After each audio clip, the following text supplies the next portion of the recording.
Well, here's the cleaver so far. I like how it's turning out, but I've got to cut the video off here. I had a bit of a motorcycle accident and hurt my shoulder. Nothing that won't heal, but I can't really finish this out at the moment. So I'm just going to put this video up as a part 1 that I'll come back to at a later date. I was able to get it profiled, and the profile is looking sweet. I was also able to get it thermal cycled.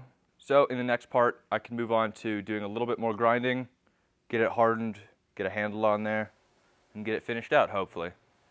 But for now, I'm going to move on and maybe try and work on some smaller projects, some stuff that's easier to work on. If there's any kind of light projects you want to see me do, just drop a comment. I might be able to do some leather working stuff. That might be a little easier, but we'll see. I'll try and keep making videos. Thanks everybody for being here. I really appreciate it. Also, thanks for understanding that I might not be able to put out as many videos or the same types of videos as I was before, at least for a little bit. But I'll do my best. I'll see what I can do.